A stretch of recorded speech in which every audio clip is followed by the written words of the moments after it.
escucha bien? Muy bien, hermanos. Vamos a nuestras Biblias, vamos a buscar un pasaje, Primera de Juan, capítulo 3. Le tocaba al hermano Frank hacer esa lectura, pero me adelanté, discúlpame, hermano. Yo me equivoqué, así que vamos a la lectura, Primera de Juan, capítulo 3, y nos estamos introduciendo también ya al mensaje de esta mañana. Primera de Juan, capítulo 3, versículo 14 al 23. Y si también, por favor, podemos buscar al mismo tiempo el texto que leímos al principio del servicio, busquemos, por favor, Juan 13, 34 al 35, por favor. Vamos a buscar Primera de Juan, capítulo 3, versículo 13 al 14, y posteriormente buscamos Juan 13, 34 al 35. Estamos en la primera carta del apóstol Juan, Primera de Juan, capítulo 3, versículo 14 al 23. Vamos a ponernos sobre nuestros pies para hacer la lectura de esta mañana, de este pasaje. Después leemos Juan 13. Vamos a estar un ratito sentados, así que vamos a leer con atención lo que este pasaje nos está diciendo.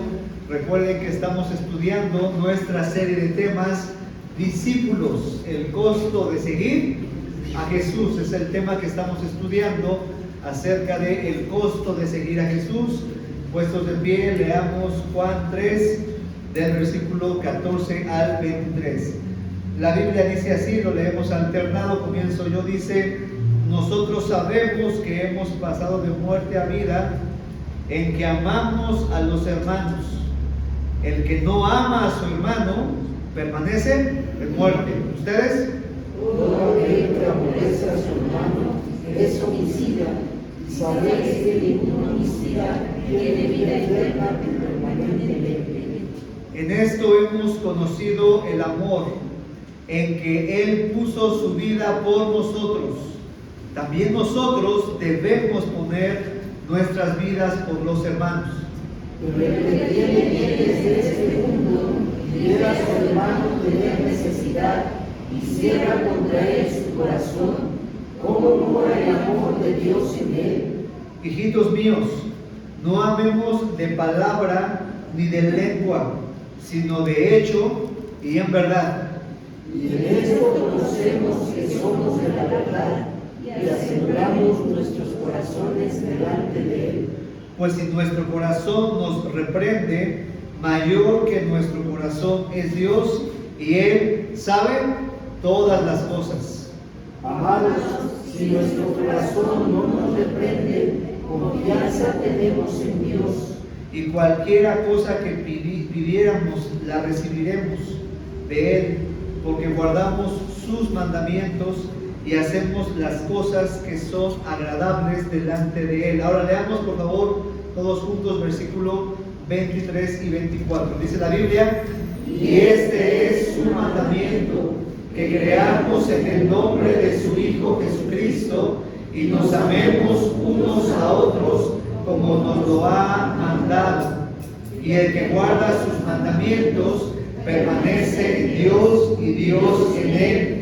Y en esto sabemos que Él permanece en nosotros por el Espíritu Santo que nos ha dado, por el Espíritu que nos ha dado. Ahora vayamos a Juan, al Evangelio de Juan, sin perder primera carta de Juan. Vayamos al Evangelio de Juan, allá atrás, y vamos al capítulo 13, versículo número 34. Capítulo 13, versículo número 34 que leímos al principio del servicio. Dice la Biblia así: un mandamiento nuevo os doy, palabras de Cristo, un mandamiento nuevo os doy, que os améis unos a otros, como yo os he amado, que también os améis unos a otros. Versículo 35 conmigo: en esto conocerán todos que sois mis discípulos, si tuviereis amor los unos con los otros. En esta mañana vamos a estudiar acerca de el siguiente apóstol que hemos estado estudiando acerca de los 12 apóstoles. Hoy hablaremos sobre Juan, el apóstol del amor. Juan, el apóstol del amor, está en la pantalla. Juan, el apóstol del amor, y estaremos hablando acerca de la importancia de amarnos los unos a los otros. Les invito a cerrar sus ojos, vamos a orar y vamos a pedir al Señor que bendiga este mensaje. Padre, gracias porque podemos estar estudiando tu palabra, porque podemos ver a través de la vida de los apóstoles, a través de la vida de estos siervos que tú llamaste al ministerio, que tú quisiste usar, que quisiste transformar, podemos aprender lo que tú quieres para nuestras vidas. Te pido que en este momento me des claridad de pensamiento, me des claridad de mente, que me ayudes a transmitir lo que me has enseñado de nuevo, con poder, con claridad y con la ayuda de tu Espíritu Santo, para que podamos entender, Señor, el propósito que tienes para nuestras vidas. Abre nuestro corazón, abre nuestra mente y permite que podamos ser desafiados por tu palabra, movidos a hacer tu voluntad. Quita cualquier estorbo de nuestra mente, cualquier problema que esté estorbando, para que podamos estar concentrados. Y Señor, que hoy podamos ser movidos a buscarte más, y movidos a caminar y hacer lo que tú quieres en nuestras vidas, en nuestra familia, en nuestra iglesia. Que podamos impactar, Señor, a la siguiente generación, a esta sociedad que se pierde sin ti. Que podamos mostrar el amor transformador con el que tú nos has amado y con el cual tú nos has transformado. Bendícenos, nos ponemos en tus manos, en el nombre de Cristo Jesús. Amén. Pueden tomar su lugar, hermanos, gracias. Juan, el apóstol del amor. Hemos estado estudiando a lo largo de ya 4 domingos acerca del verdadero discipulado, el costo de seguir a Jesús.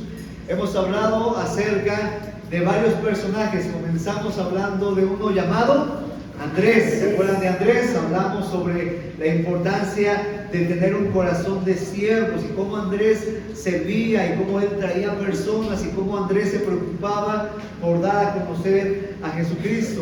Luego aprendimos la semana pasada acerca de un hombre llamado Jacobo. Jacobo, el hijo de Zebedeo, que la Biblia describe como un Boanerges, que quiere decir hijo del trueno, porque era de un carácter, un temperamento explosivo, tremendo. Y Jacobo, hijo de Zebedeo, tenía un hermano, y este hermano se llama Juan, de quien vamos a aprender el día de hoy. Juan, el apóstol, a quien también se le conoce como el apóstol del amor. Ahora quisiera comenzar preguntándote algunas cosas, y me gustaría que fueras muy sincero en las respuestas personales, obviamente para contigo mismo. ¿Hay aspectos en tu carácter y en tu forma de ser que te cuesta trabajo dominar? Seamos muy sinceros. ¿Hay aspectos en tu carácter, en tu forma de ser, que te cuesta trabajo dominar? Por ejemplo, ¿te cuesta trabajo ser una persona cariñosa?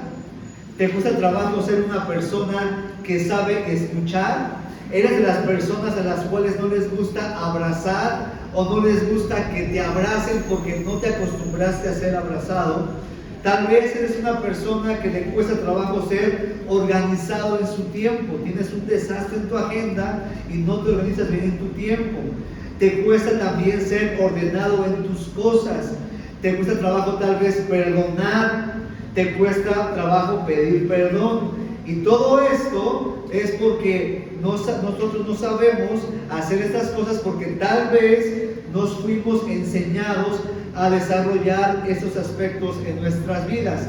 Tal vez batallamos con el orden, con el ser cariñoso, porque probablemente en nuestra casa no había afecto, no hubo reglas, no hubo lineamientos que nos marcaron cómo eran las cosas, y ahora estamos batallando. Ahora en nuestra vida adulta somos desordenados. En nuestra vida adulta pues no sabemos cómo dar cariño, no sabemos amar. Hay un aspecto en el que, aunque no hayamos sido enseñados, y podríamos justificar, es que a mí nadie me enseñó a ser cariñoso. Bueno, hay un aspecto en el que, aunque no hayamos sido enseñados, debemos aprender a desarrollar. Y obviamente estoy hablando acerca del amor. A veces nosotros no fuimos enseñados a amar. y en medio de una sociedad que ha desvirtuado el concepto de amor y que lo ha encerrado solamente el concepto de amor en un sentimiento y en sexo, nosotros debemos detenernos y analizar a la luz de la Biblia acerca de la forma en que estamos amando y en la forma que esperamos ser amados. Porque tal vez la forma en que yo espero ser amado no es la forma que Dios realmente quiere y me está demostrando que debo esperar. Tal vez la forma en que yo estoy transmitiendo mi amor no es la forma correcta que Dios quiere que yo esté amando a mi familia, que esté amando a las personas. Es que yo sí las amo, es que así me enseñaron a mí, es que así aprendí yo a hacer las cosas. Y tal vez tu forma de amar está siendo una forma hiriente y estás lastimando a aquellas personas que tú realmente amas. La sociedad nos ha enseñado una forma incorrecta de amar. El mundo ama de formas diferentes y tal vez hemos aprendido estas formas inconsciente o conscientemente. El mundo ama de manera superficial, basada en detalles externos. La gente ama así: mientras dure la belleza, yo te amo. Mientras haya dinero, yo te amo. Me caso por interés. Eso pasaba mucho antes, ¿no? O tal vez sigue pasando ahorita. De repente ves a un hombre adinerado y trae una jovencita de 15 años. Pues sabemos que a lo mejor hubo un gran interés por ahí. ¿Para qué? Pues para el dinero. Y eso llega a pasar. El mundo ama de manera superficial. El mundo ama también de manera temporal. Es decir, todo tiene un límite. Porque el amor acaba. Y hasta el gran artista José José lo cantó y la traemos en el carro la canción. El amor acaba y dejamos de amar porque ya se acabó el amor, y por eso hay tantos divorcios, porque la forma en que ama el mundo es una manera temporal. El mundo ama de manera condicional. El mundo te dice: yo te amo si tú eres, yo te amo si tú me das, yo te amo si tú no haces. El mundo ama con condiciones. O el mundo ama también porque eres mi familia. Te amo porque no queda de otra. Te amo porque eres mi hermano en la fe. Y a veces estamos trayendo ese concepto a la iglesia. Te amo pues porque no queda de otra. Un día le pregunté a Lucy: hija, ¿por qué me amas? Pues porque eres mi papá, por eso te amo. Ah, pues sí, ¿verdad? A veces amamos así a las personas porque no queda de otra opción. Estas formas de amar contradicen lo que Cristo enseñó en cuanto al amor.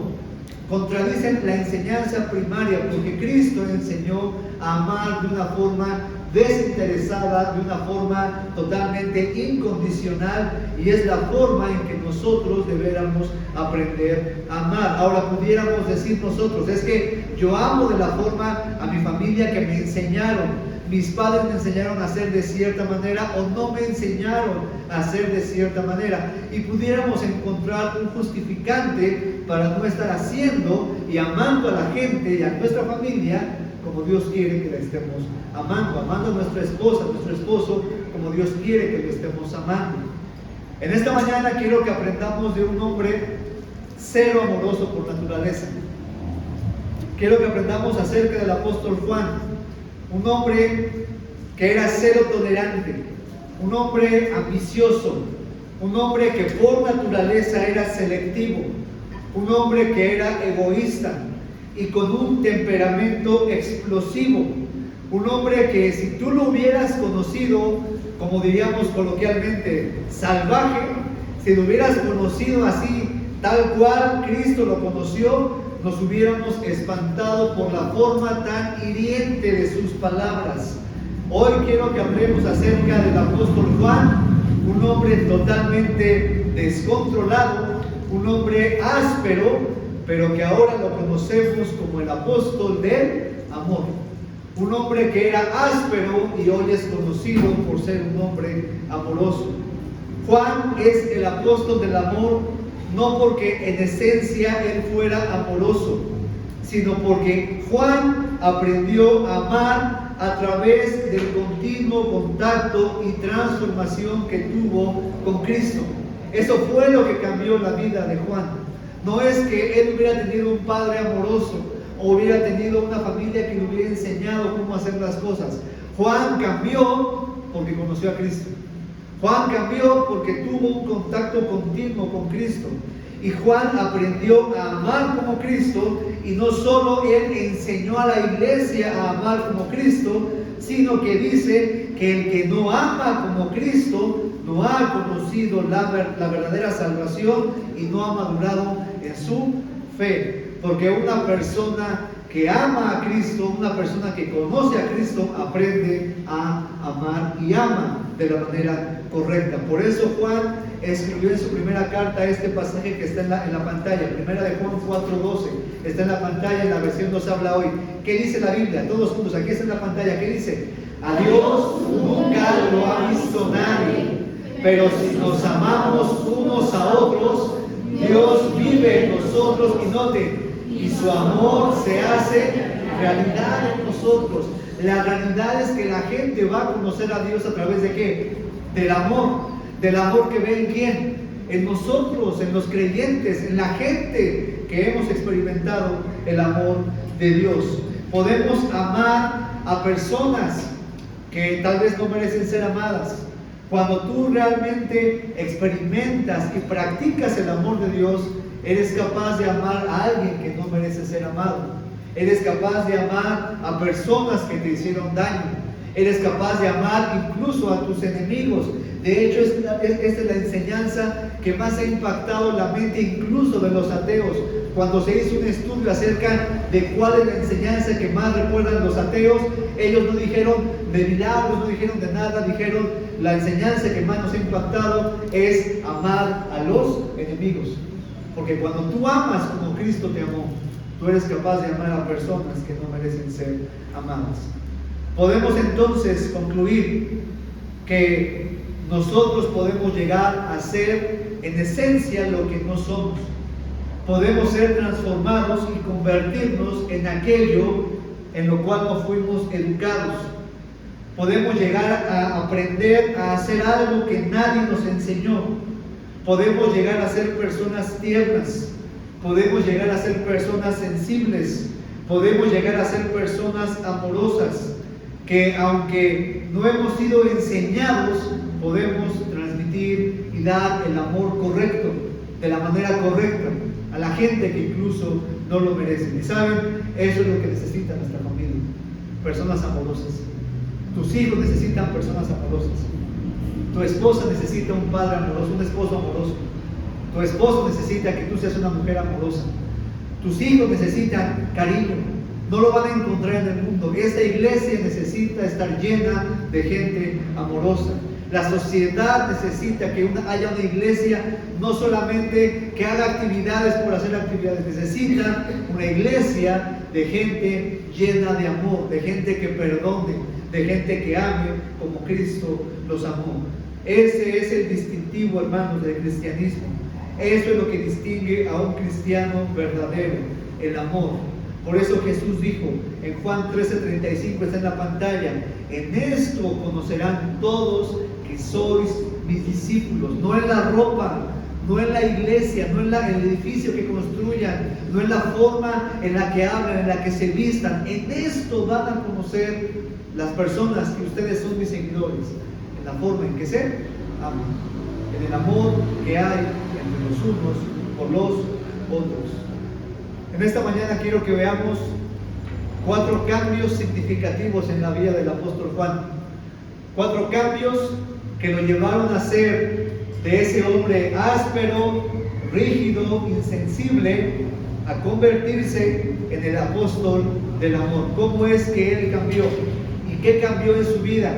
Y que yo te pido que cambie también en la tuya y en la mía, para que verdaderamente podamos nosotros ser conocidos como personas amorosas y podamos cumplir el propósito por el cual Dios nos tiene aquí. Que la gente pueda conocer, que el mundo pueda conocer que Jesús les ama por el amor que hay entre nosotros y con el mundo.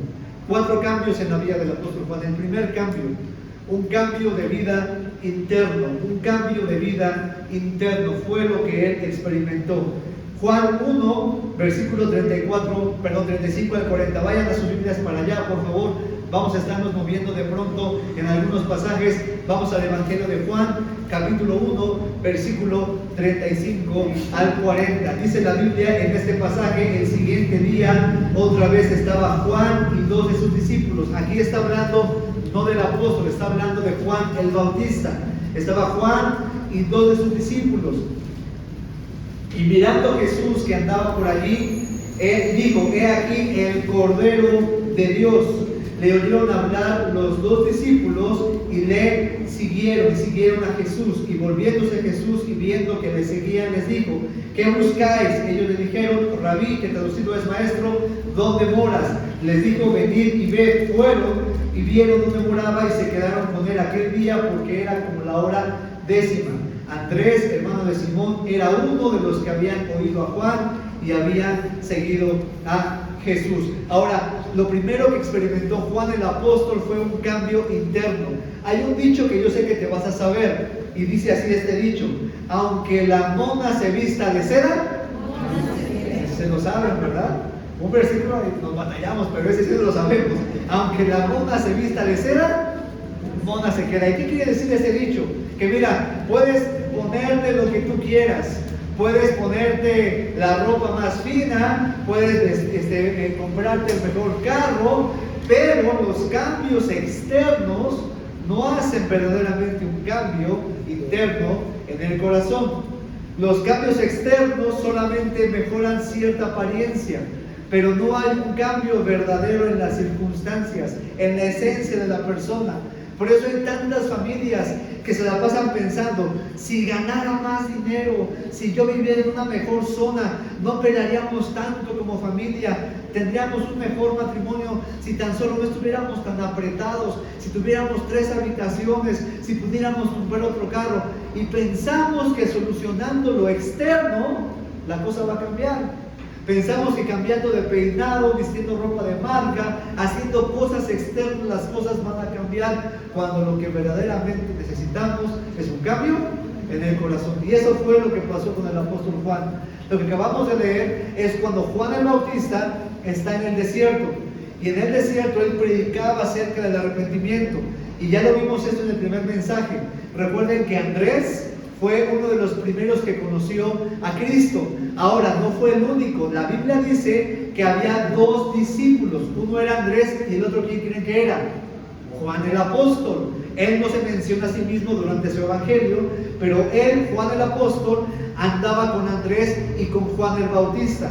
Y un día, en el río Jordán, está Juan el Bautista predicando y de pronto ve llegar a Cristo. Y Juan el Bautista hace una gran declaración. Él dice: he aquí el Cordero de Dios que quita el pecado del mundo. Y eso fue lo que escuchó Andrés y lo que escuchó Juan el apóstol. He aquí el Cordero de Dios que quita el pecado del mundo. Así que Juan conoce a Cristo primeramente como su Salvador. Él conoce a Cristo como el hombre que puede quitar los pecados de su corazón, que puede limpiar sus pecados, el que transforma la vida. Y ese es el primer cambio que tú necesitas, que yo necesité. Las cosas externas pueden cambiar, pero si primeramente no hay un cambio en nuestra condición espiritual, nada va a mejorar, nada va a cambiar. Si Juan no hubiera conocido a Cristo como el Cordero que quita el pecado del mundo, como la persona que quiere solucionar el problema del corazón, el problema de raíz, el problema del carácter, ¿por qué crees que no puedes perdonar? ¿Por qué crees que no puedes amar? ¿Por qué crees que esa persona a la cual te hizo tanto daño hace tanto tiempo sigue estando ahí metida en la cárcel de tu corazón? Porque tú no has sido perdonado por Cristo, porque tú no has sido liberado de tu pecado. ¿Por qué no puedes cambiar tu carácter? ¿Por qué no puedes dejar esos malos hábitos, ese cigarro, ese alcohol? ¿Por qué? Porque Cristo no te ha liberado de la esclavitud del pecado. La Biblia enseña claramente que cuando Cristo llega a la vida de una persona, esa persona cambia por completo, porque Cristo tiene el poder de transformar la vida.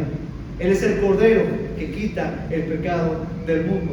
Por eso la Biblia dice en 2 Corintios capítulo 5, versículo 17, está en la pantalla, dice así: de modo que si alguno está en Cristo, nueva criatura es. Las cosas viejas pasaron, he aquí todas son hechas nuevas. Y ese es el primer cambio que necesita una persona, un cambio en el interior: conocer a Cristo como el Cordero de Dios que quita el pecado del mundo. Y ese es el cambio más importante, un cambio en el interior. Ahora quisiera preguntarte, ¿conoces a Cristo como el Cordero que quita el pecado del mundo? ¿Verdaderamente tú conoces a Cristo como el Cordero que quitó tu pecado? No te estoy preguntando si sabes quién es Cristo. No te estoy preguntando si has escuchado acerca de Él, o si has ido a una iglesia, o si tú has hecho algún rito religioso. No te estoy preguntando eso. Te estoy preguntando, ¿Cristo ha quitado tu pecado? ¿Cristo ha limpiado tu pecado? Él es tu Salvador. ¿Estás seguro, estás segura que si hoy murieras, tú irías al cielo? ¿Estás seguro que tú, si llegas a su presencia, podrías entrar? ¿Estás seguro que el Señor te recibiría porque Él ha perdonado tus pecados? Él quiere salvar tu corazón. ¿Conoces a Cristo como el que quita los pecados de tu vida? ¿Como el que transforma tu vida? El Señor Jesucristo tiene el poder de cambiar por completo la historia de un hombre. Y ese fue el caso del apóstol Juan. Juan cambió de ser un hombre áspero a ser un hombre amoroso, en esencia principalmente porque conoció a Cristo como su Salvador, como el Cordero que quita el pecado del mundo. Mira, querido amigo, tú puedes venir, tú puedes escuchar el mensaje, pero hasta que tú no permitas que Cristo sea tu Salvador, los cambios o los intentos de cambio que quieres hacer no harán nada en tu corazón, porque no has cambiado principalmente en el interior. Cristo quiere cambiar tu interior. Él quiere comenzar perdonando tus pecados, limpiando el pecado. Él es el Cordero que quita el pecado del mundo. Los cambios externos son temporales, los cambios internos son eternos. Y Cristo es el único que obra un verdadero cambio interno. No la religión, no esta iglesia, no la sociedad, no la psicología. Cristo es el único que obra un verdadero cambio interno. Y aquí es cuando comenzó el cambio del apóstol Juan, cuando él conoce al Cordero de Dios que quita el pecado del mundo. Puedo decirte que desde los 14 años conocí al Cordero de Dios que quitó mi pecado. A los 14 años me arrepentí de mis pecados. Yo sé que tal vez la gran mayoría aquí tiene la fecha, o tiene el día, tiene el momento en el cual Cristo perdonó sus pecados, porque se lo pediste, porque le dijiste: perdóname, reconozco que te necesito. En ese momento Él te pudo perdonar, Él me perdonó. ¿Tú tienes ese momento claro en tu mente? ¿Cristo ha sido el Salvador? ¿Te ha perdonado tus pecados? Si no es así, hoy puedes irte de aquí con la certeza de que Él quiere y puede perdonar tu pecado, y hoy puede comenzar el verdadero cambio interior en tu vida. En segundo lugar, el segundo cambio que hizo Juan, un cambio de visión, un cambio de visión. Marcos capítulo 1, versículo 16 al 20. Vamos para allá, por favor. Marcos 16, versículo 1, capítulo 1, perdón, versículo 16 al 20. Evangelio de Marcos. Marcos 16, déjame encontrarlo. Marcos 16, capítulo 1, no, perdón, Marcos 1, versículo 16 al 20. Marcos 1, perdón, estoy viendo el 16 aquí mal. Soy algo disléxico, disculpen ustedes. De repente si digo cierren sus cabezas y abran sus ojos, me disculpan, porque sí me llega a pasar que de repente cambio las palabras. Marcos 1, 16 al 20. Dice la Biblia en este pasaje: andando junto al mar de Galilea, vio a Simón y a Andrés su hermano que echaban la red en el mar, porque eran pescadores. Y les dijo Jesús: venid en pos de mí y haré que seáis pescadores de hombres. Y dejando luego sus redes, le siguieron. Pasando de allí, un poco más adelante, vio a Jacobo, hijo de Zebedeo, y a Juan, su hermano, también ellos en la barca que remendaban las redes.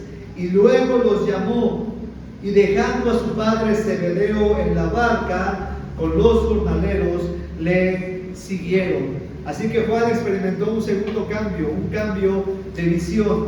La Biblia dice que Cristo llama a estos dos hermanos, a Jacobo y a Juan, y ambos eran hijos de un hombre llamado Zebedeo. Su padre se llamaba Zebedeo.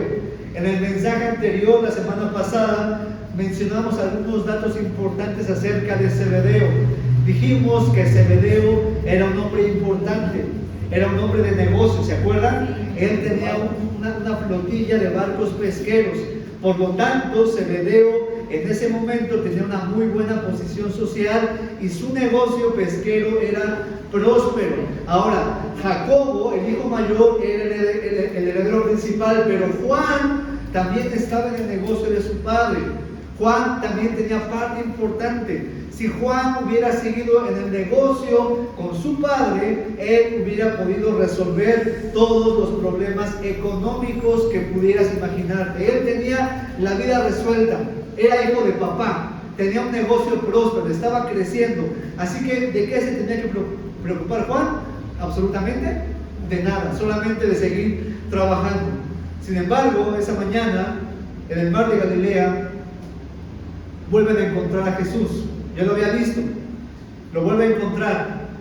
Ahora ve que no solamente está Jesús solo, sino que Andrés y su amigo Pedro, su hermano, el hermano de Andrés, están con Jesús. Y Jesús los ve a Jacobo y a Juan y les dice: vengan en pos de mí, síganme, les haré pescadores de hombres.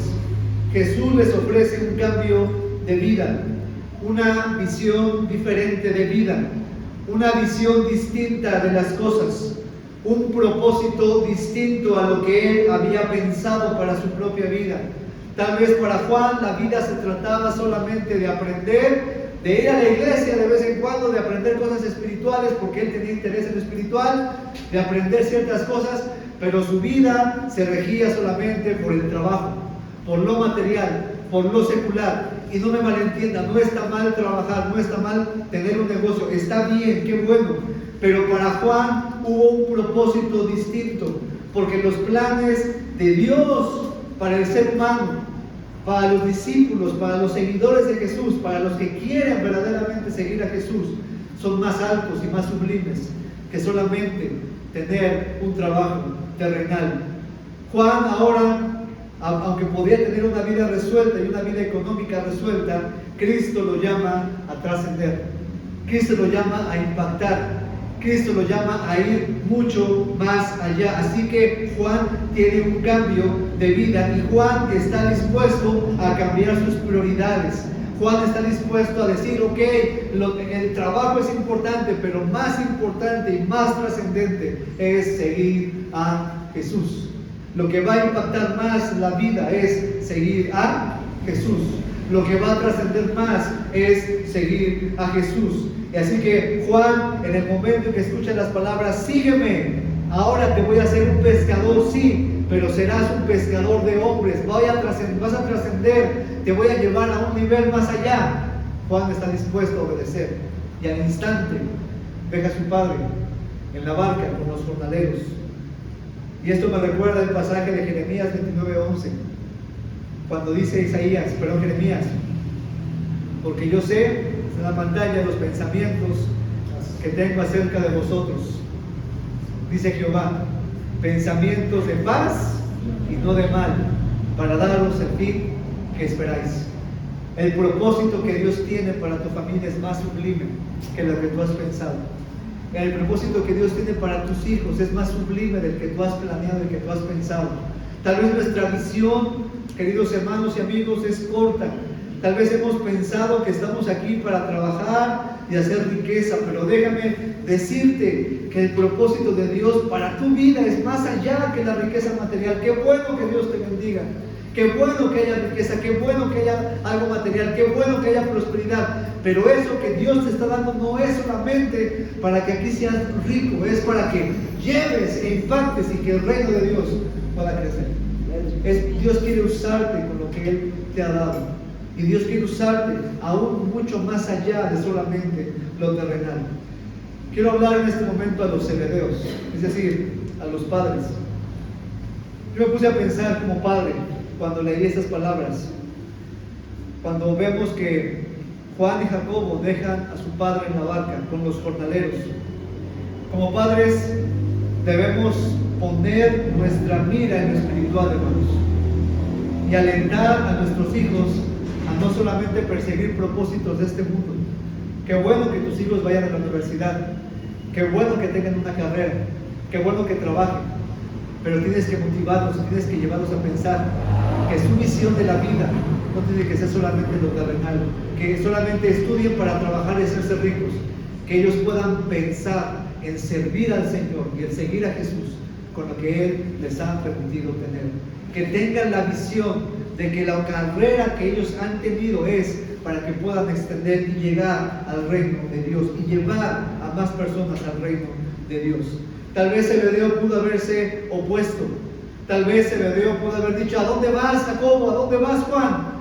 Tú tienes un trabajo, me terminas de remendar las redes, tenemos que entregar tal pedido de pesca, tenemos que hacer otra cosa, no me puedes dejar el trabajo botado. Zebedeo pudo haber dicho eso, ¿cierto o no? Él se pudo haber opuesto, pero a lo que vemos aquí es a un Zebedeo, me imagino, diciendo: adelante, sigan al Mesías, lo mejor que pueden hacer es ser pescadores de hombres. ¿Apoyarías a tu hijo si él quisiera servir al Señor? ¿Apoyarías a tu hijo, a tu hija, si él quisiera dejar las redes de este mundo y servir al Señor? Si el Señor te llamara a ti, joven, a seguirlo, a servirlo, ¿cambiarás las redes de este mundo por las redes espirituales? ¿Seguirías al Señor? Una pregunta interesante. Y me pongo a pensar, hermanos, que a veces los padres son los que más estorbamos al crecimiento y desarrollo espiritual de nuestros hijos. Porque nuestra visión está aquí, en lo terrenal. Porque nuestra visión está aquí, en el trabajo. Que trabaje, que estudie. Está bien, qué bueno que lo haga.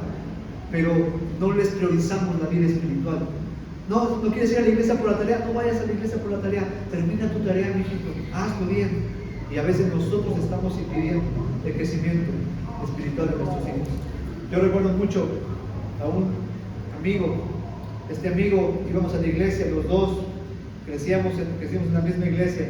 Pero sabes, a este amigo lo castigaban sus papás, impidiéndole ir a la iglesia, impidiéndole ir al campamento. Y eran cristianos sus papás. Es que, ¿por qué no vino Miguel? Es que se quedó haciendo tarea. Es que se quedó acá. ¿Por qué no vino al campamento? Es que está castigado porque se portó mal. Y lo castigaban con las cosas espirituales, ¿sabes? Hoy en día este amigo está lejos del camino del Señor. Sí, tomó sus decisiones, fue su responsabilidad, pero no hubo zebedeos que estuvieran impulsando a que su hijo estuviera en lo espiritual. Un cambio de visión, un cambio de mente. ¡Qué privilegio para Zebedeo! Piensa esto. ¡Qué privilegio para Zebedeo ser el padre de dos de los apóstoles! Porque él tuvo una visión más allá de solamente lo terrenal y el negocio personal. Él vio más allá. Mis hijos van a servir a Jesús, van a aprender de Jesús. Y yo te pregunto, Zebedeo, tus hijos, ¿qué están sirviendo? ¿Qué metas están persiguiendo? ¿Su prioridad es Cristo? Tal vez si no lo es porque no ha sido tu prioridad tampoco. Necesitamos cambiar nuestra visión. Y ese cambio de visión fue lo que Juan experimentó, un cambio de propósito, y entendió que en Cristo hay mejores planes y que la vida de Cristo es mucho mejor y que seguir a Cristo es mucho más sublime. El tercer cambio que Juan experimentó, un cambio de voluntad. Un cambio de voluntad. Aquí vamos a leer varios pasajes, vamos a hacer un poco de esgrima rápidamente. Vamos a Lucas 9, por favor. Lucas 9. Lucas 9 y después regresaremos a Marcos.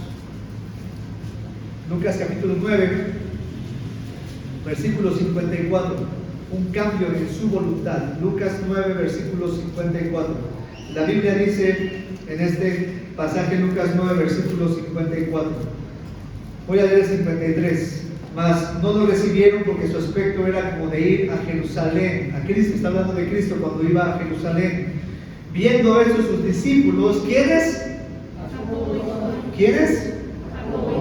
Jacobo y Juan, los hijos de Zebedeo, dijeron: Señor, noten la pregunta, ¿quieres que mandemos que descienda fuego del cielo como hizo Elías y los consuma? O sea, estos samaritanos que no te quieren hospedar, ¿quieres que mandemos y que descienda fuego del cielo y que los consuma? Aquí vemos su temperamento descontrolado de Juan y de Jacobo. Ahora vamos a Marcos, por favor, Marcos capítulo 9, versículo 38, vamos para allá. Marcos 9, 38, por favor, bien fuerte. Marcos 9, 38. Esa es la primera vez o el único pasaje donde vemos mencionado en el Evangelio a Juan, solamente él. Siempre lo mencionaba como Juan y Jacobo, Jacobo y Juan, pero solamente aquí se menciona a Juan solo. Versículo 38 del capítulo 9, dice así: Juan le respondió diciendo: Maestro, hemos visto a uno que en tu nombre echa fuera demonios, pero él no nos sigue, o sea, no se junta con nosotros, no es parte del club de los discípulos. ¿Y qué hicimos? Se lo prohibimos. ¿Por qué? Porque no nos seguía. Pero Jesús dijo: no se lo prohibáis, porque ninguno hay que haga milagro en mi nombre que luego pueda decir mal de mí. Aquí vemos la actitud de Juan, es que él no nos sigue, él no es parte de nosotros, a él no le hablamos, no se junta con nosotros, y le prohibí, Señor. Dijo: le prohibimos, pero ¿quién había sido? Había sido él había sido el portavoz. Hey, ¿tú qué te crees? ¿Por qué estás echando ese demonio fuera? Regrésalo. Le faltó decir eso otra vez a este amigo. Vuélveselo a poner ahí al demonio. ¿Por qué? Porque no se junta con nosotros. Así que vemos otro aspecto en el carácter de Juan un poco interesante. Y luego vamos ahí mismo a Marcos, al capítulo 10, por favor, versículo 35 al 37. Capítulo 10, versículo 35 al 37. Entonces Jacobo y Juan, hijos de Zebedeo, se le acercaron diciendo: Maestro, querríamos que nos hagas lo que pidiéramos. Y Cristo ya sabía sus intenciones, ya los conocía, los angelitos. Y luego Él les dice: ¿qué queréis que os haga? A ver, díganme, muchachos, ¿qué quieren que os haga? Ellos le dijeron: concédenos que en tu gloria nos sentemos el uno a tu derecha y el otro a tu izquierda. ¿Algo más? No te miras, sígueme pidiendo, por favor. Les pudo haber dicho Jesús así. Entonces Jesús les dijo: no sabéis lo que pedís. Ustedes no saben lo que están pidiendo. Miren, antes de conocer a Jesús y durante los primeros meses, durante el ministerio, Juan reveló ser un hombre egoísta, ser un hombre intolerante. Juan no sabía comprender los sentimientos ajenos. Él no tenía esa empatía para comprender lo que ellos sentían. Pensaban que el mundo tenía que gravitar en torno a lo que él pensaba que era correcto. Vemos algunos aspectos interesantes. Mira, mientras Jesús había enseñado a perdonar y amar a los enemigos, Juan pensaba en pedir que descendiera fuego del cielo. Él vio a los samaritanos, a quien Jesús había enseñado que él también los amaba, porque había ayudado a la mujer samaritana, había usado el ejemplo del buen samaritano para decir: miren, este hombre es un buen samaritano, es un buen hombre, hizo la voluntad de Dios. Jesús había enseñado acerca del amor al prójimo, y Juan, en lugar de pensar en eso, ¿quieres que mandemos fuego del cielo y que los consuma? Que consuma a todos aquellos que no hacen la voluntad del Señor. Imagínense, hermanos, imagínense. Ya lo dije la semana pasada, que descienda fuego del cielo para los que no vinieron al culto el día de hoy. No, pues imagínense, ya había varios chamuscados, ¿no? Que descienda fuego del cielo para el que no diezma. No, pues varios estuviéramos ya chamuscados. ¿Sí me estoy dando a entender?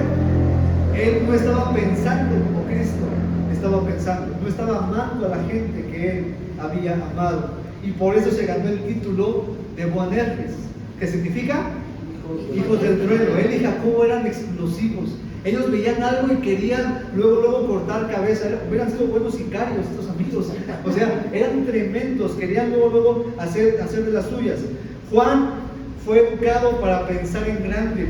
Su padre obviamente era un hombre de negocio, le enseñó a ver la vida como un hombre de negocio. Sin embargo, Juan pensaba demasiado en grande. O sea, no está mal tener visión, no está mal querer prosperar el negocio, no me malentiendan por favor, está bien, hay que prosperar, hay que buscar, hay que ver la forma de crecer el negocio, pero Juan pensaba demasiado en grande.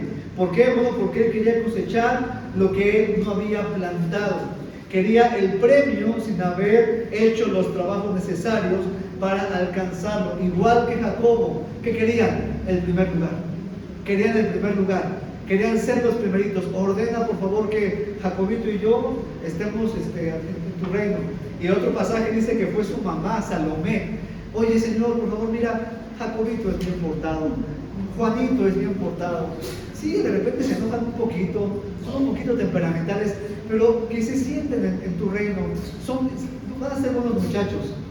Él quería solamente el primer lugar, así como eran hijos del dueño del barco, del dueño del negocio, que también sean los primeros en el reino de los cielos. Sabemos que Juan también era un hombre elitista y era sectario. Reprendió a los que echaban fuera demonios y no andaban con Jesús. O sea, no te juntas conmigo, no puedes hacer eso. Y a veces así somos, hermanos. Somos a veces un poquito elitistas, somos cerrados. Ya me junto con mi grupito, llega alguien nuevo y sí, bienvenido, y me volteo y no le hablo. Hacemos tanto énfasis aquí en la iglesia para que abramos nuestro círculo, hermanos, porque eso nos llega a pasar. No hablamos con las personas y tenemos que hablar con la gente. Qué bueno que tienes amigos aquí en la iglesia, qué padre, venlos en la semana, mándales un WhatsApp, pero habla con la gente que viene por primera, segunda, tercera, cuarta, quinta ocasión. Abre tu círculo de amigos, no seas una persona cerrada. Abramos esa parte. Yo les pido por favor encarecidamente, por favor. Yo he visto a muchos que solamente el domingo hablan con las mismas hermanas, hablas con las mismas hermanas, hablas con los mismos jóvenes, con los mismos hermanos, y hay gente que está sola. Yo les quiero pedir que eso no siga pasando. Hablemos con la gente, con otras personas, no dejemos a nadie solo. Ya después te vas a tomar un café con tu amiga, con tu amigo, pero mientras estemos aquí en la iglesia, tratemos, hermanos, de mostrar el amor y hablar los unos con los otros. No seamos Juanitos de que solamente no eres de mi club y no te hablo.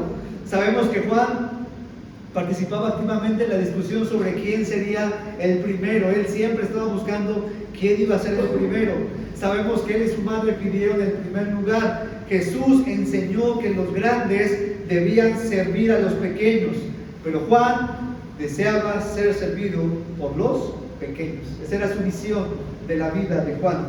Y todo esto es lo que Juan era cuando Cristo lo toma y lo llama a ser su discípulo. Este es el apóstol del amor, hermano. No parece, pero este es el apóstol del amor. Un apóstol que no fue siempre una persona amorosa, pero ¿sabes? Aprendió a hacerlo. No era amoroso por naturaleza, pero aprendió a amar. Y eso nos debe abrir el panorama de entender, aunque no me hayan enseñado, aunque yo no haya aprendido, aunque yo por naturaleza no sea algo, el Señor puede cambiar mi vida.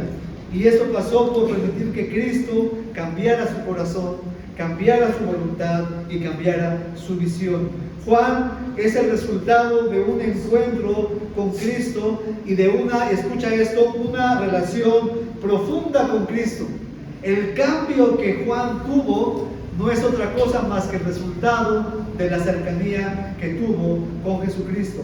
Ahora yo te pregunto, ¿qué tan diferente eres tú después de conocer a Cristo? Porque tal vez ya lo conoces, tal vez ya has sabido acerca de Él, ya tienes mucho tiempo de conocerlo. Y te pregunto, ¿qué tan diferente eres entonces? ¿Qué tanto ha transformado el Señor tu vida? ¿Qué tan diferentes somos después de haberlo conocido?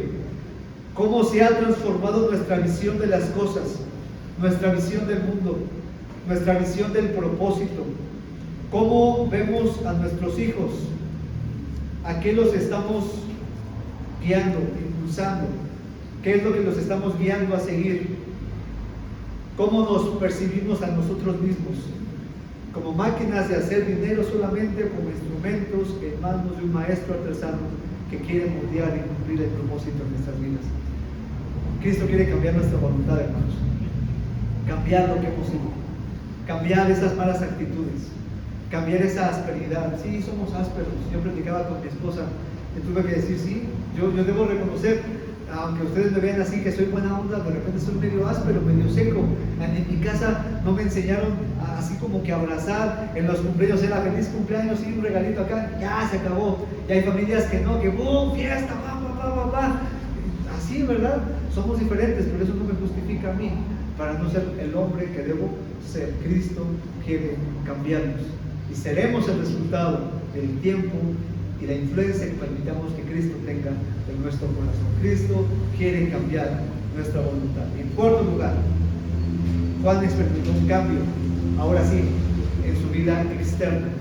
Juan experimentó un cambio en su vida externa. Primera de Juan, capítulo 4, versículos 7 al 8. Por favor, vamos para allá. Primera de Juan, capítulo 4, versículos 7 al 8. Un cambio de vida externa.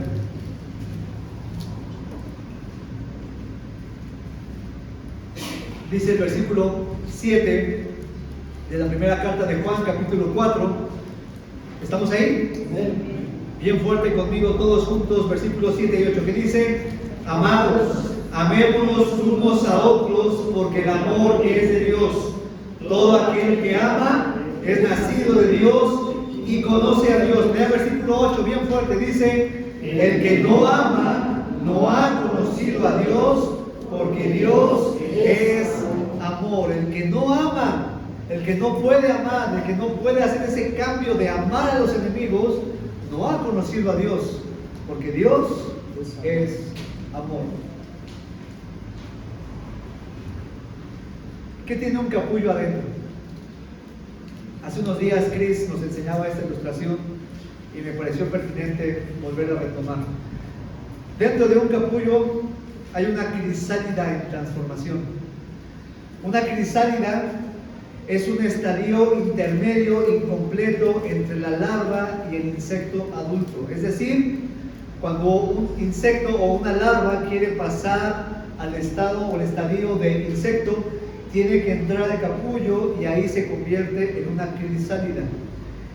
Cuando está en ese estadio de crisálida, esa larva pierde todas las características de larva y adquiere todas las características de un adulto. Ahora, algunos insectos que se quedan en estado larvario y no entran a ese proceso de crisálida, jamás llegan a ser adultos, jamás llegan a madurar. Eso es lo que le pasa a los ajolotes. ¿Han visto los ajolotes? El que está en peligro de extinción aquí en México. Bueno, un ajolote está en peligro de extinción porque no entra a la crisálida, porque no cambia, porque no pasa a ser una rana, porque no madura, no llegan a pasar este proceso de transformación. Ahora, uso esta ilustración, hermanos, porque quiero enseñar y quiero que entendamos que ese proceso nosotros también lo tenemos que vivir. Juan no siempre fue amoroso, ya lo dijimos. No siempre fue empático, no siempre fue paciente, no siempre fue un hombre sensible. Pero lo que vemos y lo que vamos a ver ahora en este punto es el resultado después de estar en el estado de crisálida al que él se sometió. Él cambió. Él no se quedó con la mentalidad que muchos tenemos. Es que así soy.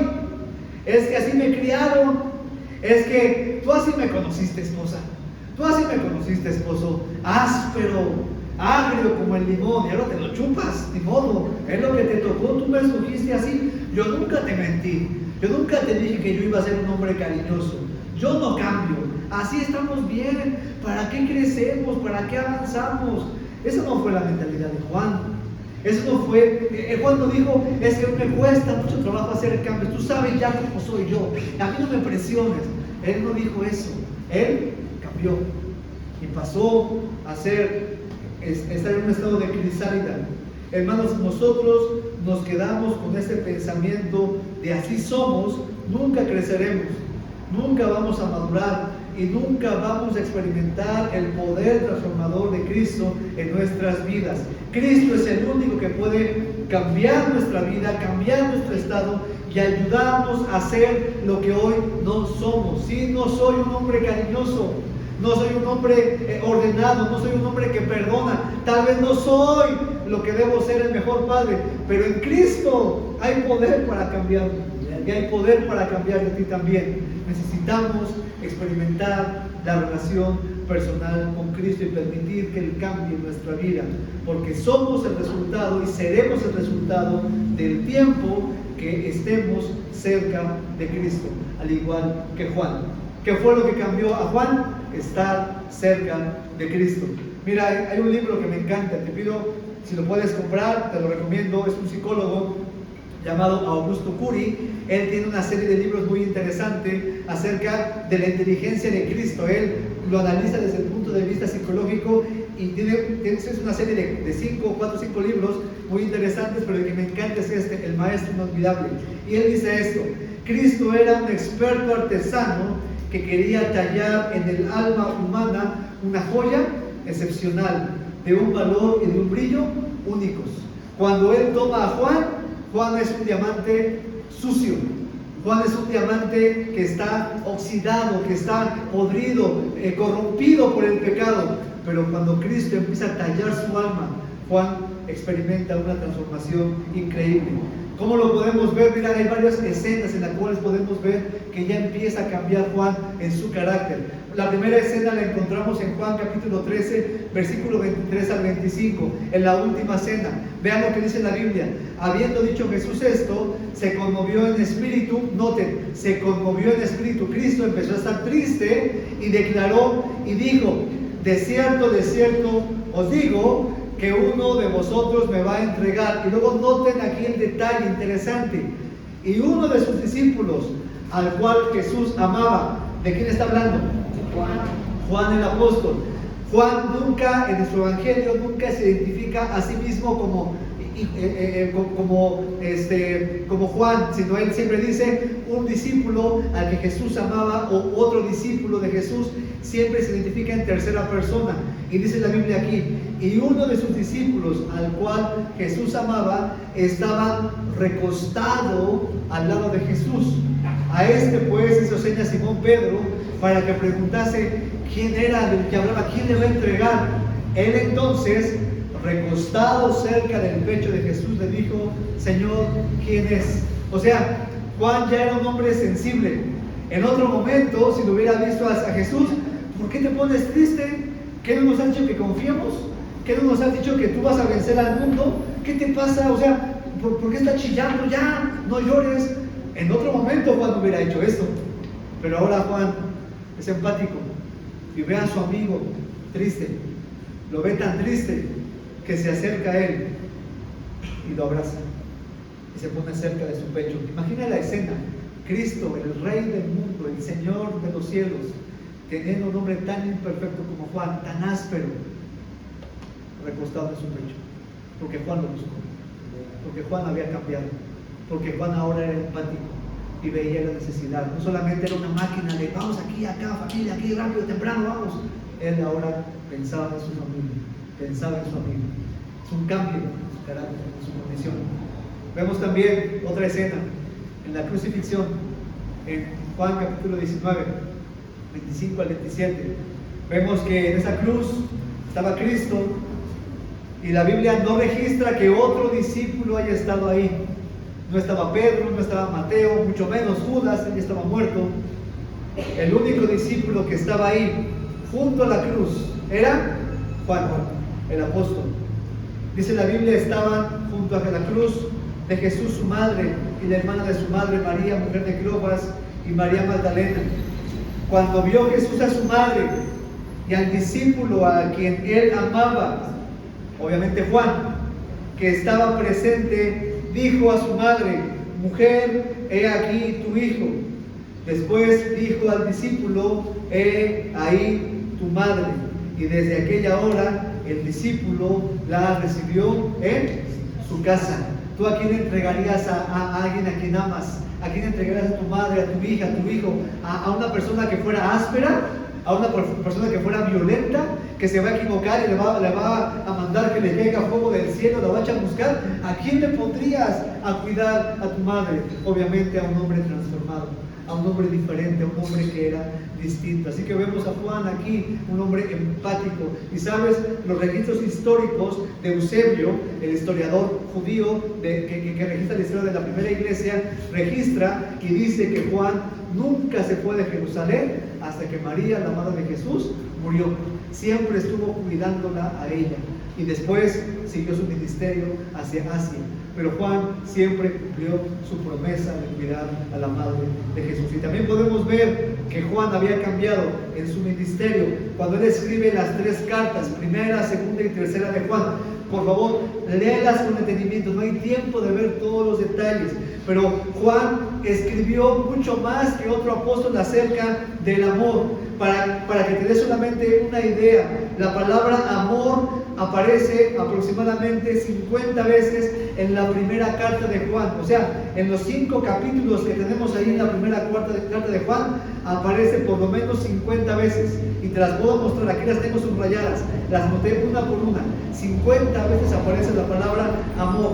En la segunda carta de Juan aparece 5 veces y en la tercera carta aparece 7 veces. En total, en las 3 cartas, primera, segunda y tercera de Juan, aparece 62 veces la palabra amor. Y en todos sus escritos, también en el Evangelio de Juan y en Apocalipsis, que también escribió Juan, la palabra amor aparece poco más de 80 veces, porque Juan ahora es un hombre que no solamente se quedó con el concepto de hay que amarnos, él lo vivió, él lo transmitió, y él ahora es un hombre que vive amando a los enemigos, a la gente que incluso no merece ser amada. Que nos enseña sobre su cambio y sobre todo la forma en que debemos amarnos, hermanos. Notemos esto rápidamente. ¿Qué nos enseña Juan sobre cómo debemos amarnos? Bueno, él menciona el mandamiento antiguo, sigue siendo un mandamiento presente. Está en la pantalla. El mandamiento antiguo sigue siendo un mandamiento presente. ¿Cómo lo sabemos? Recuerden cómo comenzamos este culto, con palabras de Cristo. Cristo dijo: en esto conocerán todos que sois mis discípulos, si tuvieran amor unos con otros. Este mandamiento nuevo os doy, que se amen los unos a los otros. Lo tenemos en otra versión, en la nueva versión viviente, está en la pantalla. Ahí lo dijo Cristo así que ahora les doy un nuevo mandamiento: ámense unos a otros tal como yo los he amado. Ustedes deben amarse. El amor que tengan unos por otros será la prueba ante el mundo de que son mis discípulos. Y ahora Juan lo repite en su primera carta, capítulo 1, versículo 2, capítulo 1, versículo 7, dice así la Biblia: hermanos, no os escribo mandamiento nuevo, sino el mandamiento antiguo que habéis tenido desde el principio. Este mandamiento antiguo es la palabra que habéis oído desde el principio, porque ese es el mensaje que habéis oído desde el principio, que nos amemos unos a otros. Ese fue el mensaje de Cristo, fue el mensaje de Juan, y es el mensaje predicado por años, y ese es nuestro mensaje y el énfasis de esta iglesia: que nos amemos, que nos amemos. Y podrás preguntarme: ¿por qué lo repites tantas veces durante tantos mensajes? Pasamos nuestra serie 70 veces 7 hace unos meses, aprendimos sobre el perdonar y hablamos mucho acerca de amar. Hablamos durante también un tiempo: amaos unos a otros, lo que dice la Biblia sobre los unos a los otros. ¿Por qué lo repetimos tanto? ¿Por qué lo repetimos cada domingo en el propósito? Porque de eso se trata la vida cristiana, de amarnos los unos a los otros, de cambiar, hermanos, de cambiar. Seamos una iglesia amorosa, seamos una iglesia transformada. Lo que hayamos sido antes ya no importa, lo que somos ahora y lo que Dios quiere que seamos: que nos amemos los unos a los otros, que la gente que venga a Torre Fuerte se vaya con un buen sabor de boca por el hecho de que encontró amor entre nosotros. Yo he estado en iglesias, hermanos, donde entras y te quedas en el culto, y así como termina el culto, nadie te saluda, nadie te habla, y a veces nada más te hablan porque tú fuiste a predicar. Pero cuando no vas a predicar, ni te saludan, ni te hablan, y así como entró la gente, se salió. Que no nos distinga eso, hermanos. Que la gente sepa que en Torre Fuerte hay amor, amor de Cristo, que nos distinga el amor. En esto conocerán todos que somos discípulos, si tuvieres amor los unos por los otros. Aprendamos a amar, aprende a amar a otros, aprende a amar a tus enemigos, aprende a amar a tu familia, aprende a amar a tus hijos. Tus hijos necesitan que tú les ames, que les acaricies, que pases tiempo con ellos. Tal vez no lo hicieron contigo tus padres. Abrázalos, bésalos, acarícialos. Está con ellos. Es lo mejor que puedes hacer. Abraza a tu esposa, abraza a tu esposo. Abrácense, hermanos, de verdad. Es necesario hacerlo. Muestra el amor y aprendamos a amar. También Juan animó a los cristianos a romper las amarras del egoísmo irracional y aprender a entregarse unos por otros. Aprender a entregarse unos por otros. No seamos egoístas. Primera de Juan 3:16, está en la pantalla, dice: en esto hemos conocido el amor, en que Él puso su vida por nosotros. Él puso su vida por nosotros. También nosotros ahora, así como Cristo lo hizo, debo poner la vida por los hermanos. Y cuando yo leí esto dije, poner la vida por los hermanos. Mira, yo puedo poner la vida por mi esposa. Si tú me lo preguntas, ¿morirías por Karen? Por supuesto que sí. ¿Morirías por tus hijas? Por supuesto que sí. ¿Morirás por Christopher? Pues depende, ¿verdad? No lo sé. Sé que él moriría por Chio, pero no sé si él moriría por mí porque tiene una familia. Cuando la Biblia dice que también nosotros debemos poner nuestras vidas por los hermanos, se refiere a que debemos llegar a tal madurez y tal grado de amarnos que si nos preguntaran, ¿morirías por tu hermano que está a tu lado? Ni siquiera lo dudáramos, que diríamos sí, lo haría. La realidad es que no hemos llegado a esa madurez, hermano, porque estoy seguro que ninguno de nosotros aquí diría sí lo haría. No hemos llegado a esa madurez. Pero no solamente es en ese sentido, tiene que ver también con la entrega, tiene que ver también con el sacrificio. Por eso Juan en su carta habla tantas veces de que si tú ves a tu hermano que tiene necesidad y retienes la ayuda, entonces estás mal. Amemos no solamente de palabras ni de lengua, amemos en hechos y en verdad. Mostremos el amor cristiano. En eso tenemos que amarnos, entregarnos por otros. Así que Juan animó a los cristianos y nos anima a nosotros a no ser egoístas. No pensemos solamente en nosotros, hermanos. Amémoslos de verdad. Mira, ahí está la canasta de amor. Traigamos para la canasta de amor. Traigamos para el que necesita. Si de pronto ves a alguien que tiene una necesidad, apóyale. No lo andes cantando. No me digas a mí. Ve tú y hácelo a él. Ayuda a las personas. Amémonos los unos a los otros. En esto conocerán todos que son los discípulos, que se amen unos a otros. En general, Juan enseñó, hermanos, que el que cierra los ojos del corazón para los que sufren y tienen necesidades, realmente no han desarrollado el amor de Dios. No lo han conocido o no han madurado en el amor de Dios. El amor de Cristo no es teórico, hermanos. Y por favor, yo te pido que escuches esto con tu corazón. El amor de Cristo no es teórico. Es un amor sin condiciones. Es un amor sin esperar nada a cambio. Es un amor que se entrega espontáneamente. Es una persona puede tener mucho conocimiento teológico y aquí puede haber muchos que sepan mucho de la Biblia, pero si no somos personas que amamos, no cumpliremos el propósito de Cristo. No se trata de acumular conocimiento, se trata de practicar lo que conocemos, se trata de amarnos los unos a los otros. Así que en conclusión, hermanos, el legado de Juan es este. Como discípulo, Juan aprendió que la honra es para el Señor. En su evangelio él nunca se menciona a sí mismo. Él se refiere como el discípulo al que Jesús amaba, entendiendo que la gloria era para el Señor, para quien le había enseñado el verdadero amor. Él, como siempre, buscaba en primer lugar, pudo haber dicho, y Juan hizo esto, y Juan hizo lo otro, pero él nunca se mencionó ni siquiera. Él se ponía el discípulo como el que Jesús amaba, porque sabía que Jesús le amaba. Y sabes, Jesús también te ama a ti, y quiere que seas su discípulo, y quiere transformar tu vida, y quiere comenzar a cambiar en tu vida. Quiere comenzar con un cambio interior, que le conozcas como Salvador, como el que quita el pecado del mundo. Como apóstol, Juan nos enseña a perseverar en el sufrimiento. El registro bíblico nos muestra que él fue el único apóstol que estuvo en el patio del sumo sacerdote viendo cómo Cristo era golpeado. Él entró Pedro también entró, pero después huyó cuando lo reconocieron y negó a Jesús. ¿Se acuerdan? Lo negó, y la próxima semana hablaremos de Pedro. Por favor, vengan. El apóstol que recibió una segunda oportunidad, el apóstol restaurado. Pero Pedro negó a Jesús y se fue. Juan estaba en el patio. Y allí en el patio del sumo sacerdote, él vio la tortura. Vio cómo el látigo, el flagelo, rompía los huesos, rompía la carne, trituraba la piel. Vio los músculos de Cristo expuestos. En la cruz fue el único apóstol valiente que se mantuvo ahí con la madre de Jesús. El único que presenció la crucifixión, los clavos, la agonía de la cruz. Juan perseveró en la muerte de Cristo y se mantuvo fiel. Pero no solo eso, él perseveró en la muerte de su hermano Jacobo. La semana pasada recordamos y aprendimos que Jacobo, su hermano, el otro Boanerges, el otro hijo del trueno, había muerto asesinado por Herodes a filo de espada.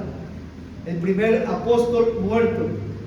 Para Juan fue una pérdida no solamente de un apóstol, fue la pérdida de su hermano en la carne.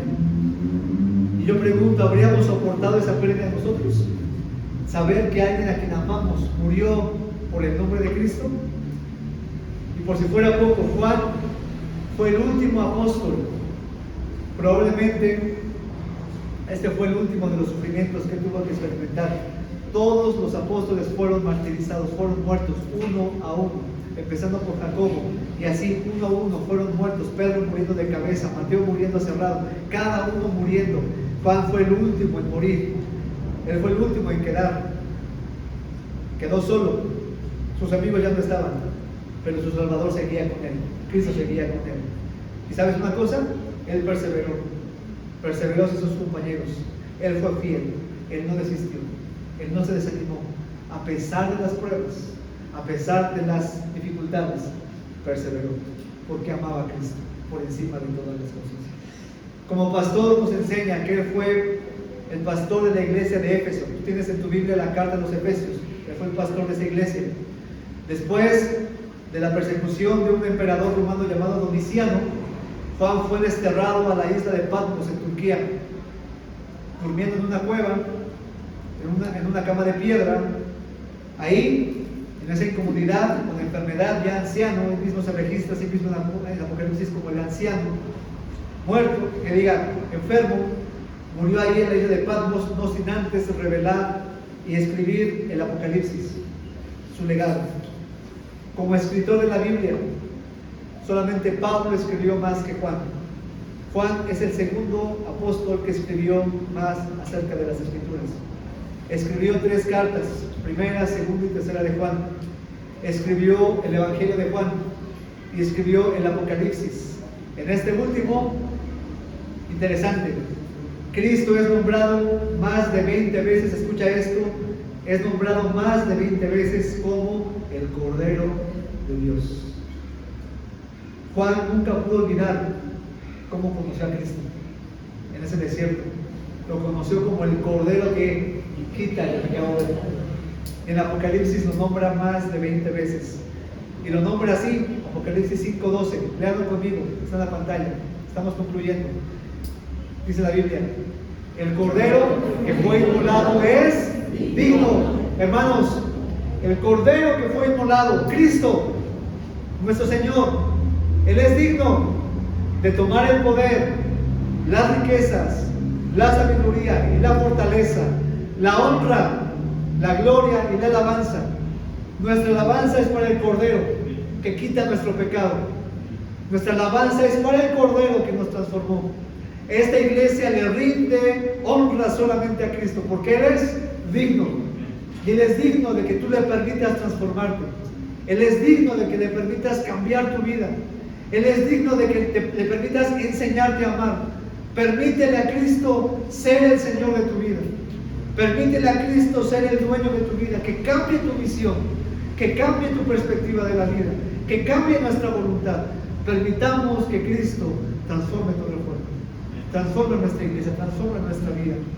Juan experimentó un cambio de vida interior, visión, voluntad y por lo tanto de vida externa al permitir que Cristo fuera el Señor de su corazón.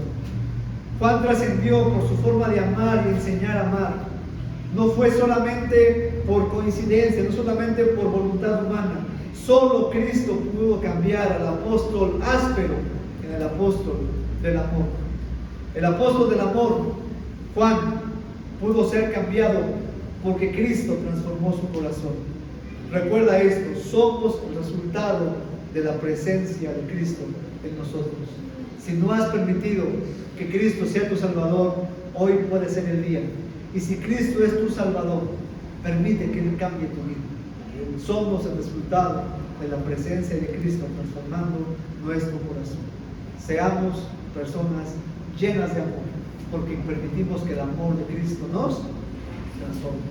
Así que, hermanos, este es el mensaje, que nos amemos los unos a los otros. Vamos a ponernos de pie y vamos a terminar orando en esta mañana.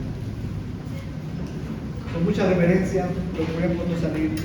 Es un tiempo de quietud, un tiempo de invitación, un tiempo de reflexión. Cerremos los ojos, oremos al Señor. Padre, tu palabra ha sido expuesta. El mensaje ha sido enseñado. Tu Espíritu Santo ha hablado. Tu palabra nos ha desafiado, Señor.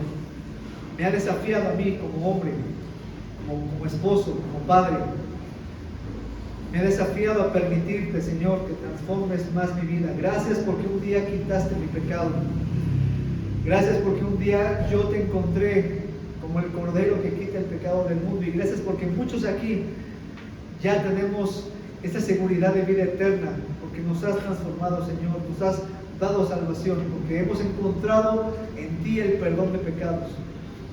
Pero, Señor, no es suficiente. Queremos seguir cambiando. Queremos seguir siendo transformados como el apóstol Juan. Señor, no somos lo que debemos ser. Estamos lejos, Señor, de ser y de cumplir tu propósito, lo que tú has pensado acerca de nosotros, Señor. Qué tremendo es pensar que tú sabías quién era Juan desde el principio. Y Juan ni siquiera tenía idea de lo que tú podías usarlo, Señor. Ese hombre tan áspero, tan arrogante, ¿cómo lo cambiaste, Padre? Cámbianos de igual manera a nosotros. Transfórmanos, transfórmame, transforma mi familia, mi esposa, mis hijas, esta iglesia, Señor, transforma nuestra vida y que nosotros podamos ser una luz verdadera aquí en Querétaro, aquí en nuestra localidad, de personas que te aman. Transforma nuestra manera de ver la vida cristiana, Señor. Haz cambios radicales entre nosotros, Padre. Y por favor, que hoy pueda haber personas que decidan caminar contigo. Y si te place, Señor, toca corazones para movernos a hacer tu voluntad. Y así como estamos, yo quiero hacerte una primera invitación. A ti, que tal vez has conocido a Jesús de una manera intelectual, religiosa, con un conocimiento en tu mente, pero que no le has conocido como el Cordero que quita el pecado del mundo. Queremos dar testimonio, como Juan el Bautista, de que Él quita el pecado de tu corazón, puede quitar el pecado de tu corazón. Al igual que Juan el Bautista, queremos decirte: he aquí Cristo, el Cordero inmolado en la cruz por tus pecados, que quita el pecado del mundo y puede quitar el pecado de tu corazón. Si tú reconoces que no puedes cambiar, que lo has intentado, pero hay una necesidad real en tu corazón de que tu pecado sea transformado, si estás batallando, si tú no has podido hacer un cambio significativo, es porque solamente Cristo lo puede hacer. Él es el único que tiene el poder para transformar la vida. Así comenzó el cambio del apóstol Juan, y así puede ser tu cambio. Hoy puede ser un parteaguas. Antes de conocer a Cristo, tú eras de una forma, pero hoy es el día de tu salvación. Hoy puede ser diferente. Hoy puede ser, después de conocer a Cristo, una vida totalmente diferente. Pero necesitas tener valor, y necesitas tener humildad, y al igual que Juan, buscar a Jesús y decir: yo quiero entregar mi corazón a Cristo, yo quiero que Él sea el que quite mi pecado. Reconozco, sí, no soy un sicario, no soy un asesino, pero soy pecador. No soy un terrible adúltero, no soy un terrible fornicario, pero soy pecador. No soy lo peor, pero soy pecador. Reconozco que he pecado y ese pecado me separa de Dios. Quiero comenzar conociendo a Cristo como el que quita mi pecado. Por favor, ora por mí. Quiero entregar mi corazón a Cristo. Habrá alguien en este auditorio que por primera vez quiera reconocer, quiera pedirle a Jesús que sea el Cordero que quite el pecado de su corazón. Por favor, levanta tu mano, quiero orar por ti. No dirás nada, solamente quiero orar por ti. No te estoy invitando a ser de una religión, ni a venir a esta iglesia. Eres bienvenido, eres bienvenida si quieres venir a esta iglesia cuantas veces tú quieras. Lo que estoy invitándote a hacer es a conocer a Cristo como tu Salvador personal. Él quiere darte un lugar en el cielo, quiere cambiar tu pecado, quitar tu pecado. Habrá alguien que por primera vez quiera decir, reconozco que necesito, al igual que el apóstol Juan, necesito conocer a Cristo como el Cordero, como mi Salvador, que quita el pecado del mundo. Por primera vez habrá alguien, levanta tu mano, quiero orar por ti. Habrá alguien, con valor, con sinceridad y con humildad, habrá alguien en esta auditorio que por primera vez lo quiera hacer. No dirás nada, solamente quiero orar por ti. Habrá alguien que por primera vez lo quiera hacer. Bien. Esta segunda invitación es para ti, que ya conoces a Cristo, pero que necesitas permitir que Él transforme tu vida. No somos lo que deberíamos ser, pero necesitamos aprender a amar. Si algo del mensaje tocó tu corazón, si algo del mensaje llegó a tu vida y quieres pedirle al Señor que cambie tu corazón, cambie tu forma de amar, quieres hacer un compromiso con Él, con Cristo, decir, Señor, cambia mi vida. Yo quiero ser un verdadero seguidor tuyo. Quiero, al igual que Juan, ser transformado para cumplir tus propósitos, tener tu visión, hacer tu voluntad. Cambia mi corazón, cambia mi vida. Quiero ser un discípulo como Juan, que cambió por completo de lo que no era a transformarse en el apóstol del amor. Habrá alguien que diga, yo también necesito aprender a amar como Juan. Por favor, con tu mano levantada, quiero orar por ti. Dios te bendiga, Dios les bendiga, Dios les bendiga, Dios te bendiga, Dios te bendiga. Dios les bendiga. Decisiones se toman cada domingo y levantar la mano solamente es muestra de que tú estás tomando una decisión. Tal vez no la estás levantando, pero estás tomando una decisión en tu corazón. Hazlo, ora ahí en tu corazón. Pídele a Dios, Señor, ayúdame, transforma mi vida, mi corazón, mi carácter, mi forma de ver la vida, que pueda ser como tú lo ves. Padre, gracias por tu palabra, gracias por el ejemplo del apóstol Juan. Te pido, Señor, te suplico que nos sigas ayudando a transformar nuestro carácter, que a través de estos estudios de tu palabra, que es poderosa, nos ayudes a comprender lo que tú esperas de nuestra iglesia, de nuestra vida, y que podamos tener una familia distinta y diferente, Padre. Lo pedimos, Señor, y gracias por lo que nos has dado en esta mañana, en el nombre de Cristo Jesús. Amén y amén. Así como estamos, hermanos, vamos a entonar el canto de Bendíceme una vez, el canto de Bendíceme, mientras nuestro hermano Frank nos dirige en el tiempo de ofrendas, nos deje terminar este canto. Entregamos las ofrendas voluntariamente y continuamos el canto de Bendíceme, por favor. Adelante.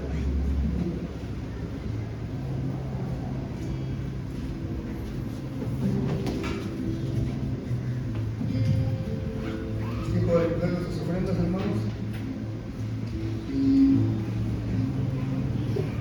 como les decía de este versículo, el 8, el 9 y el 10, honra a Jehová con los bienes